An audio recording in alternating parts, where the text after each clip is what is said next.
So here I have a 2000 Beetle TDI, and I'm trying to change the heater core because it was leaking, and you can see I just got the bottom dash part apart.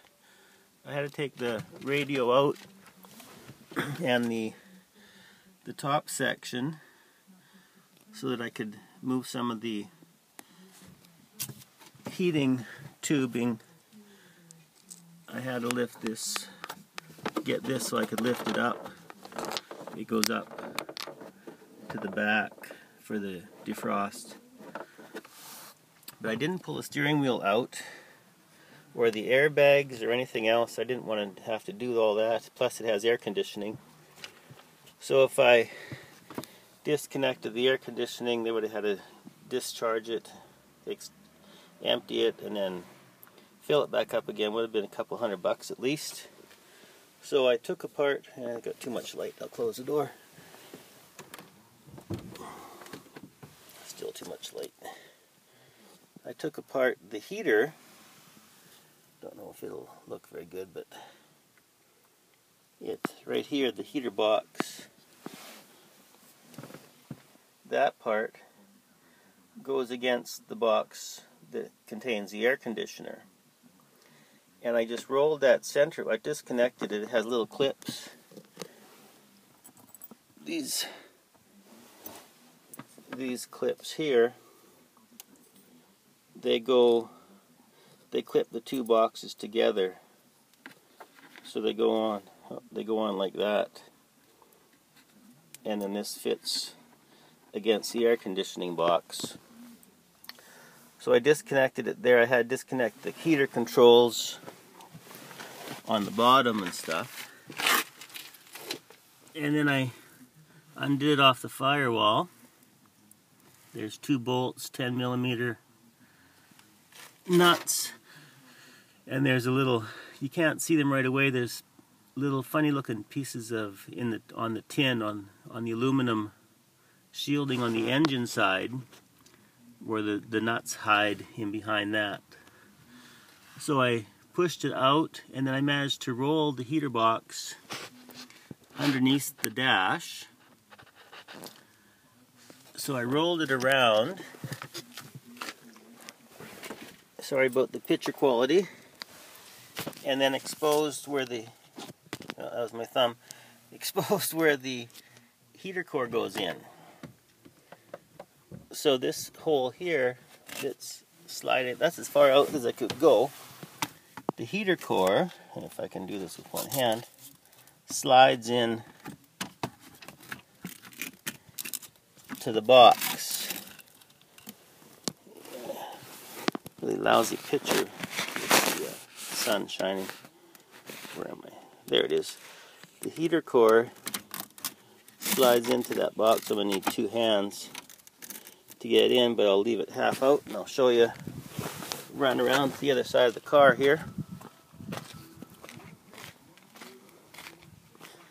Try and make some shade in there. Actually, that's better with the sun shining on it.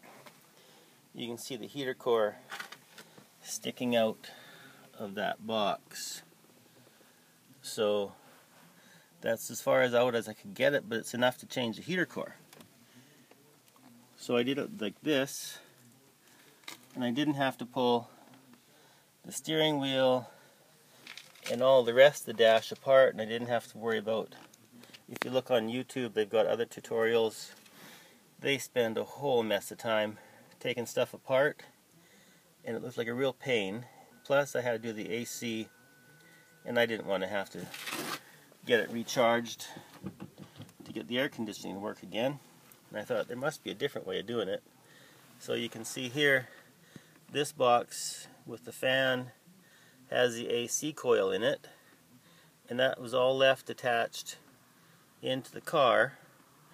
I just undid the snaps, like I showed you, those little clips. This part of the box and the AC box sort of fit together, and then they're snapped together. There's 6 snaps, 1 on the top, 1 on the bottom, and 2 on the front and 2 in the back. back ones are really difficult to get at. But I got a long screwdriver and they just underneath the see, underneath there I just got the screwdriver in and popped them up off of the there. Got the screwdriver in here and popped them off, and they just snapped off, and once they were gone the box came apart. So even if I don't get them all put back on, I'll get probably the bottom one and the front two, so I'll get 3 easy ones to get at, and that'll hold the box together enough for the air conditioner to work. I don't think I'll lose that much air, and if it does, it'll just blow cold out a little bit underneath the dash is all. So it'll still be cold air in the car. It just won't maybe get directed exactly where you want it, but it should work, I think, fairly well. So that's what I did. I didn't take pictures while I was taking it apart. I was afraid it wouldn't work. So I thought, well, I'll try it and see what happens first. So hopefully this is useful to someone doing this job. It's a real pain in the butt, but this way is slightly easier, I think, than the other way of pulling absolutely everything apart, because all this has to come apart, and you need some specialty tools. I didn't have any specialty tools at all. I just have metric wrenches and screwdrivers to get the radio apart. I cut a piece of galvanized, it's just air conditioning venting in the house, heater vent. And it's a little thin piece of tin. Cut it on an angle to push in to get the radio out.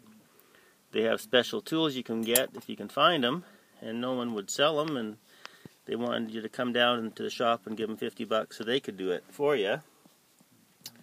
But being cheap, I wasn't about to do that.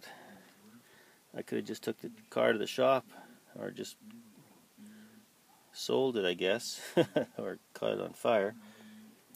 Anyway, this is the way I did it, and it so far has worked. I'll do another video when I get it back in, and I know for sure it works. So, hopefully it's helpful.